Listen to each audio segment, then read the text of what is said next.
The moon hung low over the savannah that night, glowing like an old spirit watching from the sky. The wind carried the smell of dust, wild grass, and something else, something ancient toward the village of Eshe, where the drums had long gone silent. People had already closed their doors, whispering prayers to their ancestors before sleep found them, but Amma, the quiet woman with eyes as sharp as a hawk's, did not sleep. She walked alone on the narrow footpath that led toward the abandoned mud house at the edge of the village, the house her husband, Kofi, left behind when he disappeared without a goodbye. The crickets sang in the darkness. The dry leaves rustled. The moonlight followed her like a thin silver ribbon. Ever since Kofi disappeared 2 seasons ago, the house had become a place of fear. Children refused to play near it. Women carried their calabashes the long way around. Even hunters avoided the path at night. People said the house was cursed. People said Kofi had angered a spirit. People said his blood had been seen on the old wooden door. But Amma knew one thing. She was tired of wondering. She needed answers. Tonight she would step inside. The elders had warned her. Do not return to that house in darkness. Kofi left with secrets bigger than you can carry. But Amma's heart was heavier than any secret. Kofi had not only left the house, he left her with questions that swallowed her sleep. Why did he leave? Where did he go? Who took him? Or what took him? The moonlight flickered across the cracked walls of the old house. The wooden door leaned weakly, as though it had grown tired of standing. A strong smell of dust and forgotten years floated from inside. Amma swallowed her fear and pushed the door open. The house breathed again inside. The air felt different, thick, cold, almost like breath from an unseen mouth. The shadows hugged the corners of the room. The old calabash Kofi used to drink from was still in its place on the floor. His hunting spear leaned crookly against the wall. His faded cloth, the blue one with white cowrie patterns, lay right where she had folded it. It looked as though he had stepped out only moments ago. Yet 2 seasons had passed as Amma stepped. Further inside, her bare feet brushed against the old clay floor. Something scurried across the room, a lizard, its tail flicking as if in warning. The air hummed quietly, like a whisper too soft to understand. Amma lit a small oil lamp she had brought with her. The flame danced, throwing long shadows on the walls. The house suddenly felt alive, like something inside it had awakened after a long sleep. At the far end of the room stood a wooden chest, Kofi's private chest, the one he never let her open. Amma's heart quickened. She moved closer, the lamp trembling slightly in her hand. The chest was covered in dust, and the padlock hung loosely, broken. Someone had opened it recently. Or something. Amma knelt slowly. Her fingers brushed the lid. She hesitated. Then she lifted it. Inside were objects she had never seen before, items that did not belong to a simple hunter like Kofi. A carved stone mask with sharp lines and hollow eyes. A dried gourd painted with red symbols. A small iron knife with strange twisted carvings. A handful of feathers from no bird she could name. And beneath them all, a folded piece of paper. Amma froze. Paper was rare in her village, expensive, valuable, foreign. Her breath tightened in her chest. She reached for the paper slowly, as if afraid it might burn her fingers. She unfolded it with trembling hands. It was an air ticket. Not to Accra. Not to Lagos. Not to Johannesburg. But to London. Her heart dropped. London? How could Kofi have a ticket to London? He had never spoken of traveling. He had never met travelers from the city. He had never even seen a plane. Amma's hands shook as she stared at the ticket. It was dated 3 days before he disappeared. The name written on it was clear. Kofi Ajay. One way her breath came shallow. The walls of the house seemed to lean closer. Her pulse drummed louder than the heartbeat of a talking drum. Why would her husband have a ticket to such a faraway land? Why would he hide it? Why would he leave it behind? As Emma stared at the paper, the lamp flickered violently. The flame stretched as though pulled by an invisible hand. The wind outside howled suddenly, rattling the cracked windows. Something shifted in the darkness behind her. Emma froze. A low sound, like a sigh or a whisper, echoed between the walls. The house creaked and trembled. The air grew colder. The hair on Emma's arms rose. She turned slowly, holding up the lamp. "Who is there?" Her voice shook. No answer, but the shadows on the wall moved long, stretched, and twisting as if alive. The flame dimmed, then brightened again. Emma felt something watching her, something older than the house, something that didn't belong to the world of flesh and bone. Then she heard it, a voice, soft, dry, unnatural. "Emma." Her knees weakened. Her lips parted, but no words came. She looked around, her heart beating like a trapped bird. "Emma." The voice came again, drifting like smoke around her. It did not sound human. It echoed with age, with coldness, with secrets. She stumbled back toward the chest, clutching the plane ticket as if it were a shield. "Who speaks?" she whispered. The shadows quivered. The lamp flickered. Then a figure stepped forward, not fully seen, yet unmistakably present. It was tall, thin, and wrapped in darkness, its edges blurred like smoke. Its face was hidden, but its presence filled the room with cold fear. Emma's breath left her body. The voice came again, this time clearer. He did not leave alone. Emma took a shaking step back. The figure moved closer, its shape shifting like mist. The air around it rippled. Her lamp dimmed again, as though afraid of the presence. "What do you mean?" Emma whispered. "Where is my husband?" The figure did not answer directly. Instead, it raised one long shadowy arm and pointed to the plane ticket in her hand. A heavy silence fell. Then the spirit's voice whispered, "This ticket was not meant for him alone." Emma's heartbeat thundered in her ears. The ground beneath her felt unsteady. Her mind raced. She struggled to understand. "What do you mean?" she repeated, louder, desperate. The figure stepped closer. Its shadow passed over the walls like a dark wave. Emma felt its cold presence touching her skin, almost like icy fingers brushing her arms. Then the voice spoke again, deeper this time. "He sought the path of two worlds. But one world does not let go easily." Emma's throat tightened. "Two worlds. London and something else." Before she could speak, a sudden gust of wind slammed the door behind her, shaking the whole house. The lamp almost fell from her hand. Dust swirled around her feet. She coughed, covering her face. When she opened her eyes, the figure was gone. Only the cold remained.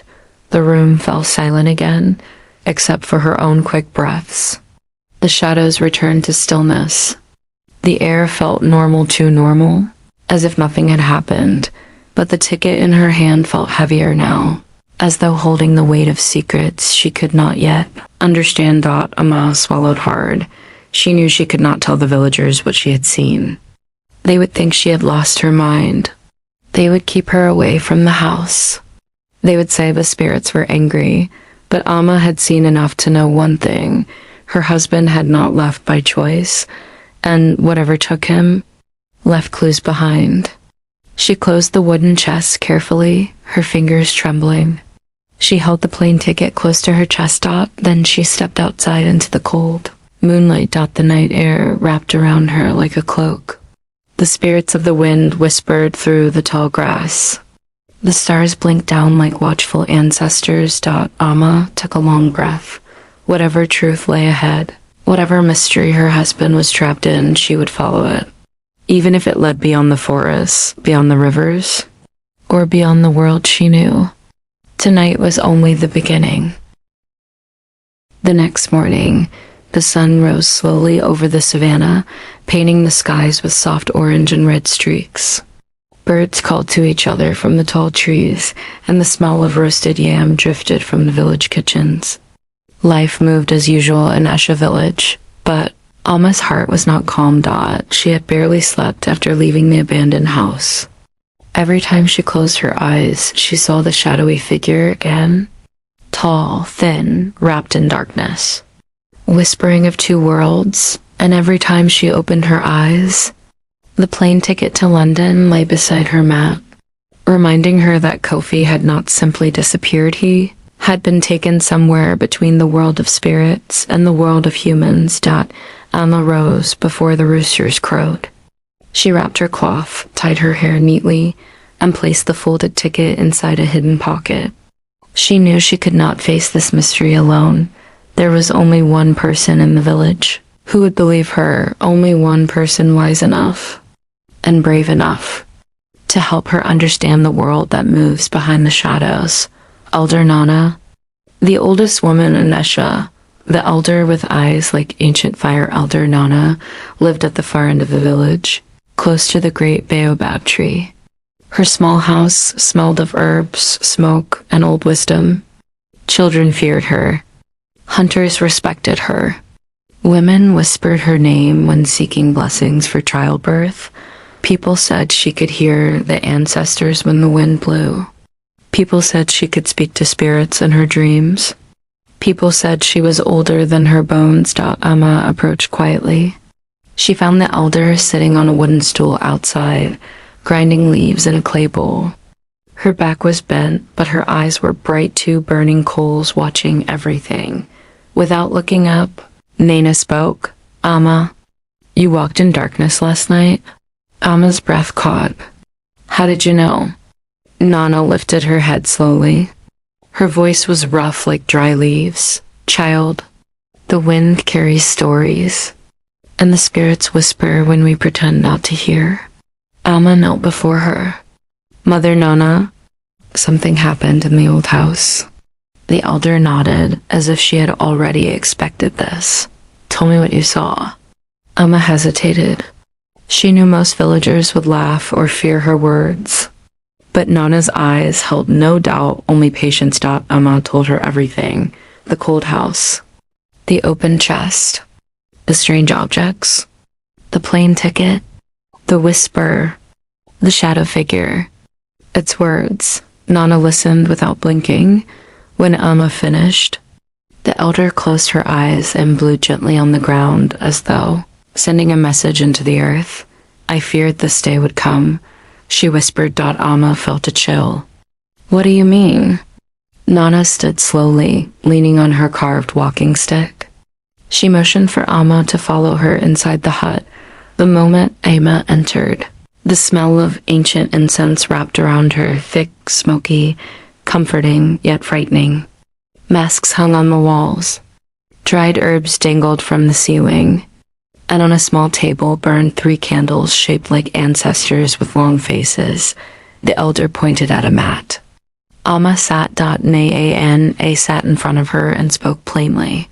Alma, your husband was not an ordinary man. Alma's heart thumped. What are you saying? Nana stirred the ashes in a clay pot and whispered, he carried a secret he could not share. A secret he tried to run from.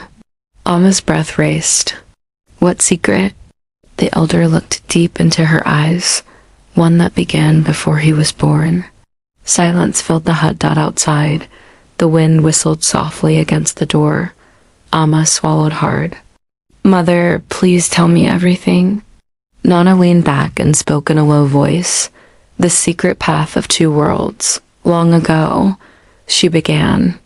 There were hunters who walked between worlds, the world of humans and the world of spirits. They were chosen from birth, marked, guided, protected by ancient beings. Alma listened, frozen. Kofi's great-grandfather was one of them. The spirits gave him power, but power always has a cost. Nana's voice turned heavy. They swore that one son from every generation must serve them, must walk where no human should walk, must protect the boundary between the living and the unseen. Alma shook her head slowly.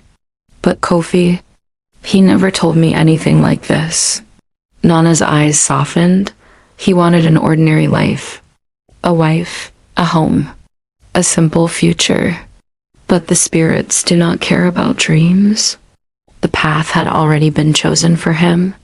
Amma gripped her cloth tightly, her hands trembling. So they came for him? Nana nodded, double quotes, yes. The night he disappeared, the boundary between worlds opened. A sacrifice was demanded. A traveler was chosen. Amma's voice cracked. But why leave a ticket to London? The elder looked tired, as though carrying the weight of many secrets. That ticket was not meant for London alone. It was the doorway. The key. The spirits needed a human object tied to a faraway land. Something that connects this world to another. Amma stared at the ground. Everything twisted her thoughts. So, the spirits used it? Nana nodded. They hid it so you would find it when the time came. Amma felt her body grow cold. Why me? Nana leaned closer. Because you, Amma, are the only one who can bring him back. Amma's breath stopped. Her, a simple village woman, facing spirits, walking paths not meant for the living. But, mother, I am just Amma. I am no warrior. I know no magic. Nana placed a trembling hand on hers. You do not need to fight. You need to understand. And you must be brave. Amma felt tears gather in her eyes. Nana continued, there is a place you must go. A place where the living meet the memories of the dead. A place where the answers wait. Amma whispered, where? The elder pointed her stick toward the forest of Mbaloo. Amma gasped that the forest of Mbaloo was feared by all. Even hunters never stepped inside. It was said the trees moved on their own. The air carried voices, and those who entered without permission never returned. Nana stood and walked to a small shelf. She took a leather pouch, old and worn. When she placed it in Amma's palm, Amma felt something warm inside it. This is for protection, Nana said. Inside is earth from the graves of your ancestors. When danger reaches for you, hold it close. Amma nodded slowly, fear tightening around her like a rope, but Nana wasn't finished. There's another thing you must know. Amma looked up. You will not be alone in the forest. Something waits for you there. Amma's throat tightened. What waits? Nana's expression darkened. The same being that came to your house last night. Amma's body shivered. But why would it wait for me? Nana struck her staff on the floor. Because it is not your enemy. Amma stared in disbelief. Nana continued. It is the guide of shadows. A spirit who leads chosen ones into the path of two worlds. It led Kofi, and now it will lead you. Amma felt her heart grow heavy again. I do not want to follow spirits, mother. I just want my husband back. The elder placed a hand on Amma's cheek, and that is exactly why you must go. Love is stronger than fear, but love must walk with courage. Amma lowered her eyes. A long silence filled the hut. Finally, Nana spoke. You must go tonight. Before the moon rises again. The spirits move with the night. Amma's blood ran cold. Tonight? The elder nodded. Tonight. Amma stood slowly. Her legs felt weak, but her decision felt strong. She would go. She had to. For Kofi, for the truth, for the promise they once made under the old mango tree to never abandon each other. As Amma stepped out of Nana's hut, the sky had grown darker with clouds. The wind blew hard across the village. The baobab tree creaked and swayed as, though warning her. Amma clutched the leather pouch and looked toward the distant forest. The forest of Mbaloo. Waited. The spirits waited. The truth waited. And somewhere between the world of humans and the world of shadows, Kofi waited too. Tonight, Amma would take her first step into the unknown, and nothing would ever be the same again. The night fell faster than Amma expected. By the time the first stars appeared, she was already walking toward the edge of the forest of Mbaloo. guided only by the dim light of a small clay lamp and the courage that trembled quietly inside her chest. The savanna behind her hummed with the sounds of crickets and distant drums, but ahead lay only silence. The forest loomed before her like a giant breathing beast, dark, tall, ancient. The trees were wider than four men standing together. Their roots crawled across the ground like giant snakes. Mist floated between the branches. The air felt cold, colder than any night Amma remembered. She stood at the entrance, clutching the leather pouch Nana had given her. Inside, the earth of her ancestors felt warm against her skin. Amma whispered, "Kofi, I am coming." And with a deep breath, she stepped into the forest. The forest watches. The moment her foot crossed the threshold, the air changed. The wind died. The night insects stopped buzzing. Even her lamp flickered, like it wanted to run away. She felt eyes on her. Not human eyes from creatures that lived in the bark of trees. Inside the mist, beneath the earth. Amma tightened her grip on the lamp and walked deeper. With every step, the forest grew darker. The branches formed long arms overhead, blocking the moonlight. Strange sounds echoed, soft cracks, whispers, faraway steps. The path twisted in ways she had never seen during the day, but Amma kept moving. The deeper she walked, the heavier her chest felt. It was as if the forest tested her spirit, searching her courage, weighing her fear. Then she heard it, a whisper. Soft, familiar, painful. "Amma." Her heart jumped. She spun around, her lamp shaking. "Kofi?" she whispered, but there was no one. Only the mist. Only the trees. Only silence. No. This is not Kofi, she told herself. This is the forest playing tricks. Yet the voice had been so real, like breath against her ear. She continued walking, but the whisper returned, now closer. "Amma." She froze again. Her skin tingled with fear. Her throat tightened. "Kofi? Is it really you?" A moment passed. Then another. Then another. Nothing. Amma forced herself to continue. The path grew narrower, the trees taller. The mist thickened until she could barely see her own feet. She walked slowly, placing one foot carefully before the other. Suddenly, crick. A branch snapped behind her. Amma spun around. Her lamp revealed nothing but darkness. The air pressed against her back. Her heart beat so loudly she thought the forest might hear it. Then a shadow stretched across the path. Amma's breath caught. It was tall. Very tall. Taller than any man. Its edges blurred like smoke. Its arms dangled long like tree branches. Its head tilted as though listening to her heartbeat. The guide of shadows. Amma stepped back, trembling. You came again." The shadow moved closer, slow like drifting fog. Its voice filled the forest, gentle but echoing like a drum struck underwater. "Amma, you seek the one who walked before you." Amma clutched her pouch tight. "Yes, I seek Kofi. I want my husband back. Take me to him." The shadow tilted its head again, as if considering her words. Then it raised one long arm and pointed deeper into the forest. Amma swallowed hard. "Leave me." The forest grew colder as she followed. The trees leaned inward and their branches brushed her shoulders like fingers. The shadow glided ahead of her, its feet never touching the ground. No birds. No insects. No whispers. Only the sound of her footsteps on the damp earth. After some time, the shadow stopped. They stood before a massive tree, the largest Amma had ever seen. It rose so high she could not see its top. Its trunk was thick and twisted, with strange carvings etched into the bark. The roots spread wide across the ground, forming patterns like ancient symbols. Amma stepped closer.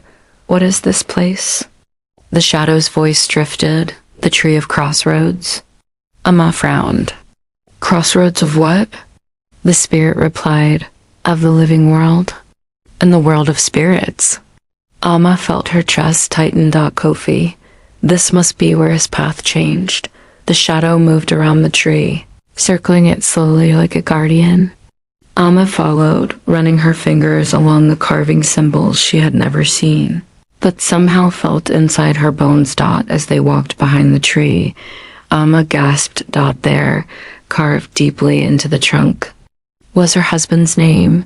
Kofi Amma's hand trembled as she traced the letters. Kofi, you were here. Suddenly, the tree pulsed with a faint glow, soft, golden, like the breath of ancestors. Amma stumbled back, clutching her chest. The guide of shadows spoke again. He came here on the night he vanished. He came to choose. Amma's voice cracked. Choose what? The shadow faced her. To remain in the world of humans, or to walk the path destined for him. Amma's voice broke. He chose to leave me. The forest fell silent. Then the spirit said, he chose you. Amma blinked quickly. What do you mean? The spirit's form flickered like a flame. He chose to carry a burden so heavy it would swallow any ordinary life. He chose to protect you. By leaving you behind. Amma felt tears build. Her legs grew weak. No, he should have told me. He should have trusted me. The shadow continued. He believed the truth would hurt you more than his absence. Amma covered her face with both hands. Her breath came in painful waves. Her heart felt carved open. The forest watched silently. When she finally lowered her hands, the shadow pointed to a place below the carved. Name something Amma had not noticed before. A hollow in the trunk. Amma knelt and peered inside. The hollow was a bundle wrapped in Kofi's old cloth. Her heart jumped. She pulled it out gently and unwrapped it. First object inside was a small wooden carving shaped like a bird with outstretched wings. Kofi had carved many birds for her during their courting days. Her eyes filled with tears. The second object was a leather wristband, the one he never removed, the one given by his grandfather. The third object was what made her hands freeze, a small piece of paper, folded carefully, worn, old. Amma unfolded it slowly, her breath caught. It was a note. Handwritten. By Kofi. She held it near her lamp and read, My Amma, if you are reading this, the spirits have come for me. I wanted to stay with you, but destiny does not bend for love. The ticket you found is the path between worlds. Follow it only if your heart is stronger than fear. If you step into Maple, the spirits will test you. If you reach the crossroads tree, I will know you came for me.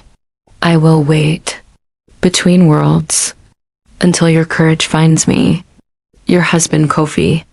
Amma pressed the note to her chest, shaking with emotion. His words felt like warm rain on cold skin. He left this for me. He waited for me. But before she could finish, the ground trembled. The forest groaned. The great tree vibrated like a drum. The spirit's voice rose sharply. The door between worlds is opening. Amma jumped back, watching the tree crack open down the center like a giant mouth. Bright golden light poured through the opening, illuminating the forest floor. Amma shielded her eyes. The shadow spirit stepped forward, pointing into the light. This is the path of two worlds. Step through if you wish to find him. Amma felt the leather pouch burn warmly in her hand. The light called to her. Kofi waited beyond. Her heart pounded. This was the turning point. This was the doorway. This was the moment her life would change forever. Amma stared into the glowing crack. Her legs shook. Her breath trembled, but her love stood firm. She took one step forward. Then another. Then with a final deep breath, she stepped into the golden light, and the world behind her disappeared. For a moment, Amma felt nothing. No sound, no breath, no body, nothing but endless light pressing against her skin. Then suddenly the ground returned beneath her feet. but it was no longer earth. The soil beneath her glowed faintly, like embers of a dying fire. The air was thick with mist, swirling in silver and gold. Strange stars, brighter than any in the night sky, hung low above her head. Close enough to touch. Amma gasped. She was no longer in the forest of VALU. She was in the between world, the narrow place where the spirits walked and the lost wandered. Her lamp had vanished. Her breath left white trails in the air. Every sound echoed strangely, as though she stood inside a giant CLABSH. Ame clutched the ancestor pouch in her palm. Kofi? She whispered. Where are you? But her voice did not carry far. It dissolved into the mist like smoke.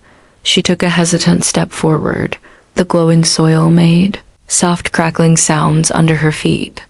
Shapes shifted within the mist, shadowy forms drifting slowly, whispering words Amma could not understand. Some looked human. Some did not. Amma kept her eyes down, afraid their gaze might steal her memories. The guide of shadows appeared beside her silently, as though risen from the mist itself. Its tall, thin form stood still, its voice echoing like distant thunder. You have entered the boundary, it said. If you continue, you cannot turn back easily. Amma's heart trembled, but her voice was strong. I will find him, even if I must walk until my feet bleed. The spirit bowed slightly, as if acknowledging her strength, then follow. It moved ahead, gliding across the glowing soil. Amma followed, her breath shaking. The path of echoes, the path narrowed into a long stretch of white mist. Whispering voices floated around Amma, some crying, some praying, some laughing in ways that made her skin crawl. She tried not to listen, but one voice cut through the others. Amma. She froze, that voice, soft, warm, familiar. Kofi? She whispered. Again, the voice echoed faintly. Amma. Amma. Her heart leapt. She spun around, searching through the mist. Kofi, where are you? But the shadow spirit extended an arm, stopping her. That voice is not him, it warned. The lost mimic loved ones to pull the living from their path. Amma swallowed, shaken.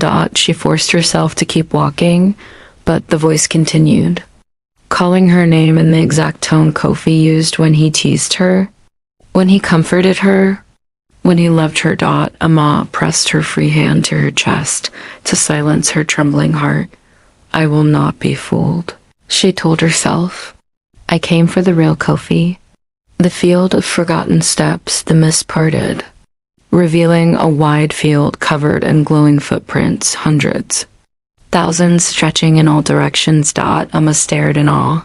What is this place? The shadow spirit answered. Every soul that enters this world leaves their steps here until they find where they belong. Amma knelt, touching the glowing marks. Some were small like a child's feet, some large like a hunter's, some had deep scars. Some looked like they had run. Others walked calmly. She searched for one shape she knew well. Kofi had a small mark on his left foot, an old wound from a fishing hook. Amma remembered how she teased him about walking like a stubborn goat. She looked, and finally she found it.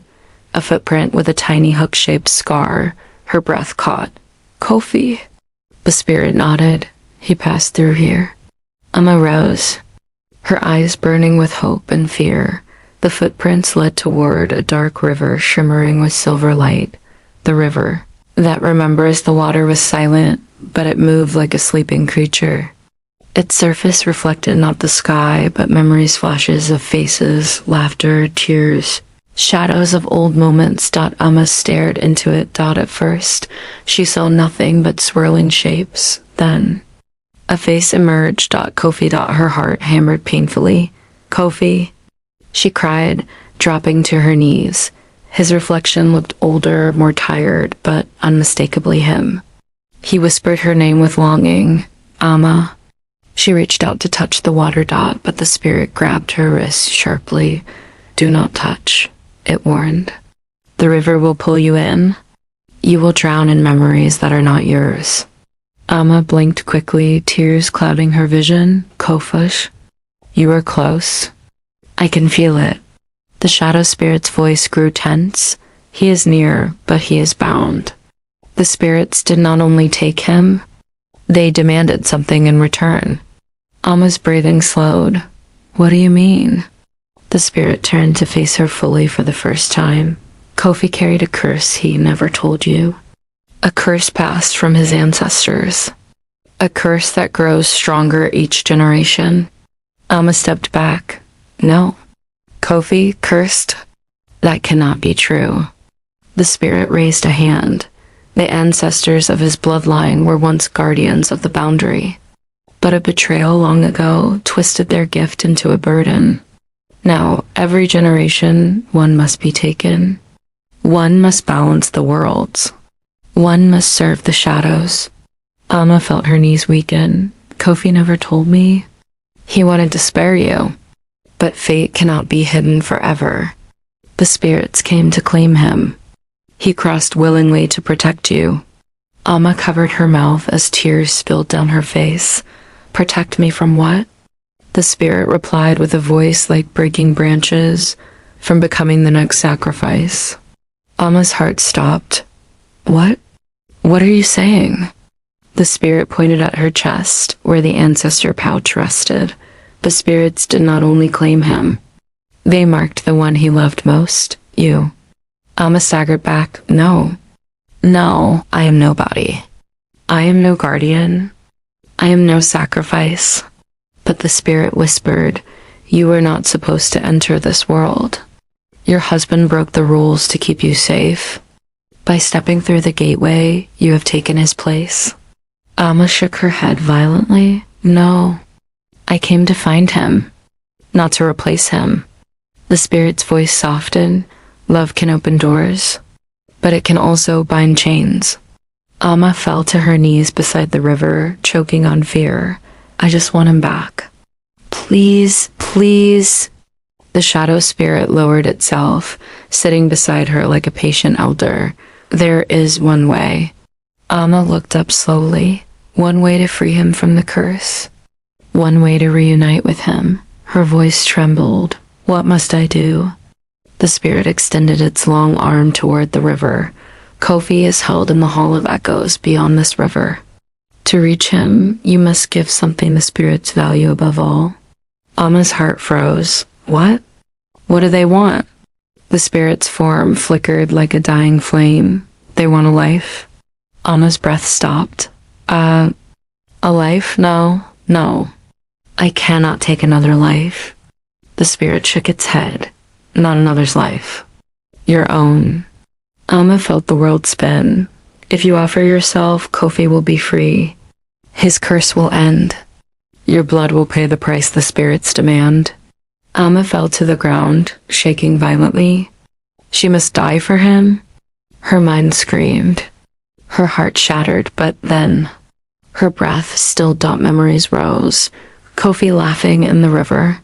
Kofi carving the wooden bird. Kofi whispering to her under moonlight. Kofi calling her, my dawn. She looked up at the spirit with red eyes. If I trade places with him, what will happen to me? The spirit answered gently, you will walk the boundary forever. Neither living nor dead. A guardian. A watcher.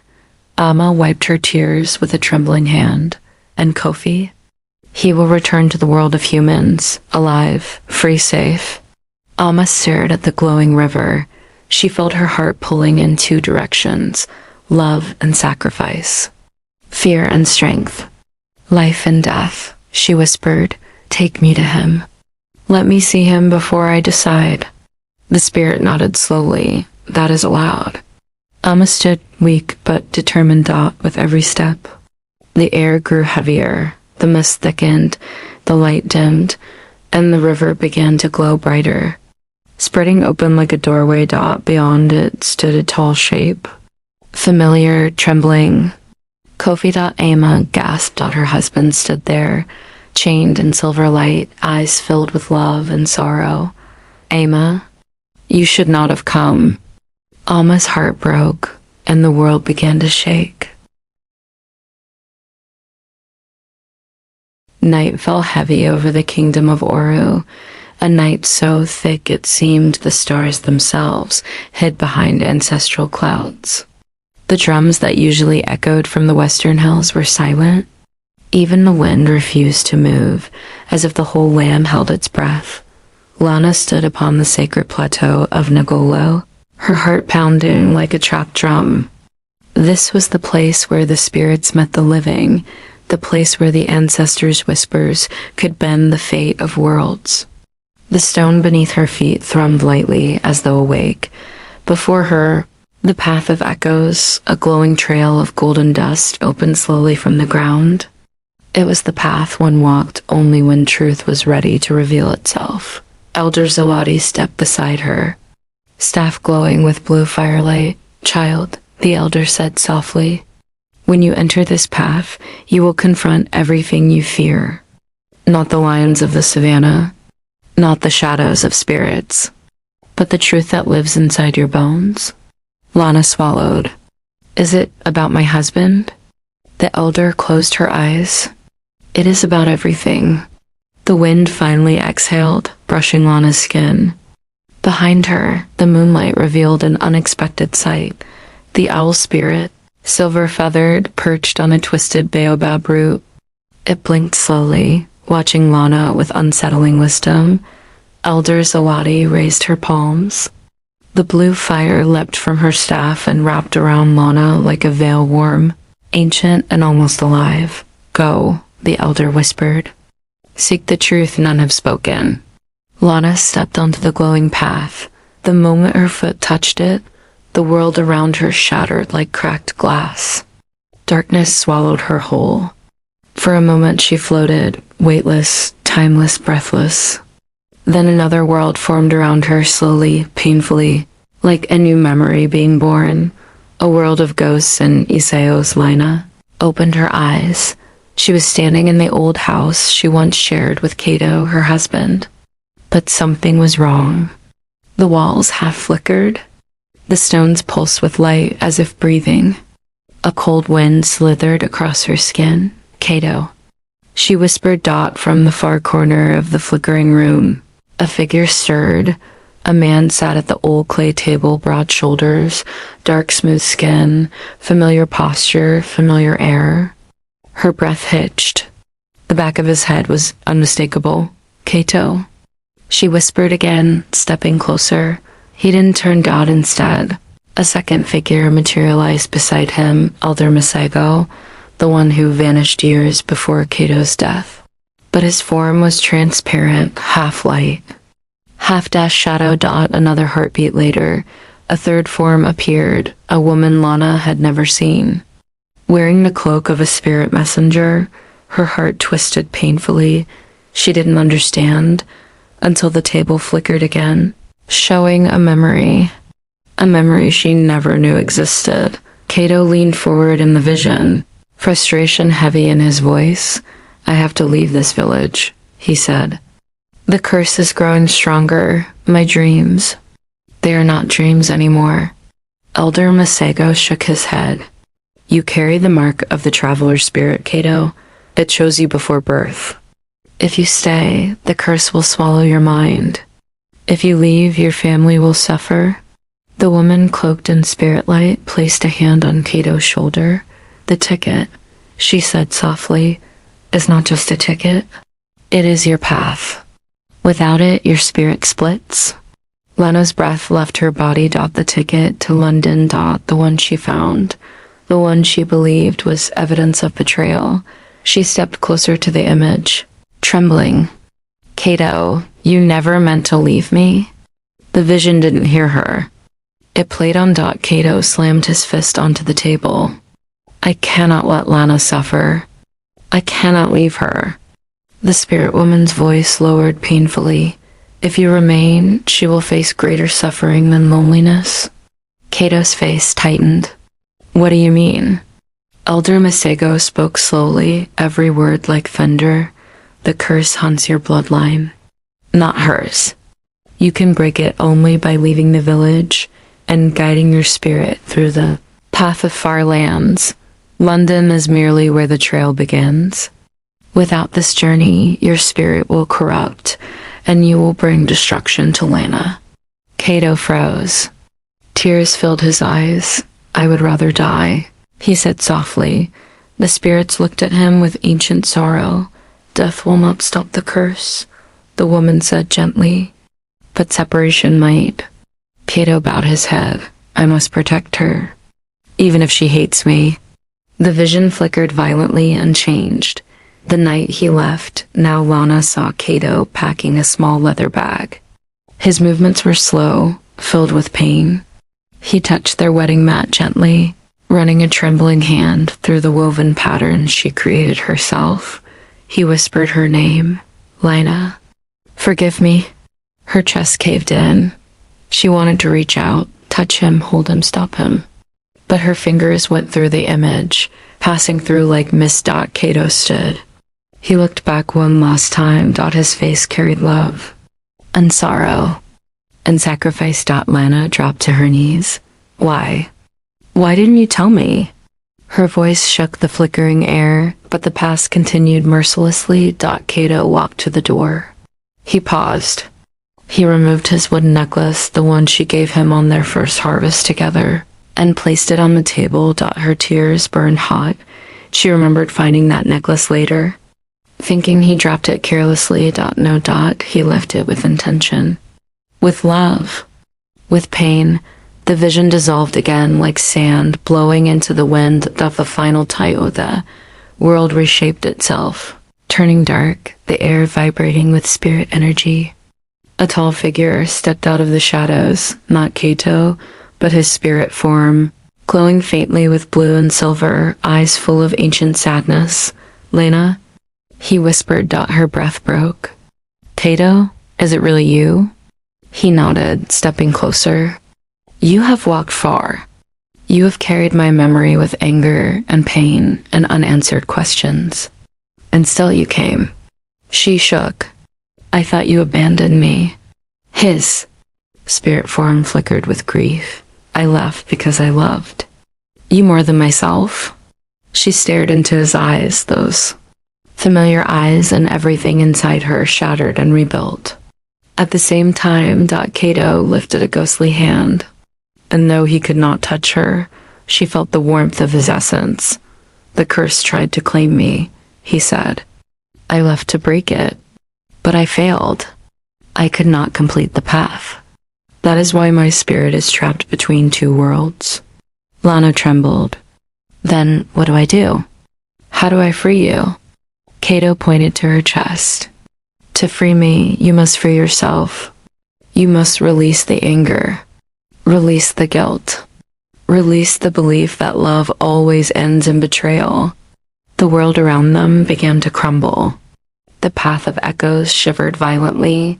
Cato's form faded piece by piece. No, Lana screamed. Don't leave again. He smiled, a soft, heartbreaking smile. I never left you, not even once. The final fragment of him flickered like candlelight in wind. Lana, finish the path. And then he was gone. The power awakens, a thunderous boom tore through the spirit realm. Golden light burst from the ground, swirling around Lana in massive circles. Her body lifted from the path, hair whipping wildly, eyes burning with fierce, ancestral energy. She felt heat, wind, voices of the ancestors rising all around her. Child of courage, child of truth, rise. The spirits chanted, their voices echoing like 1,000 drums.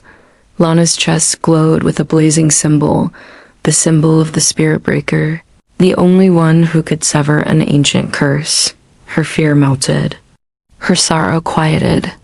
Her spirit rose tall. She understood now. The ticket was not a betrayal. The house was not an abandonment. Her husband's silence was not weakness. Everything was part of a path bigger than her pain. And now, she was the one who must finish it. The spirit realm exploded into a storm of light, and Lana was hurled back toward the living world.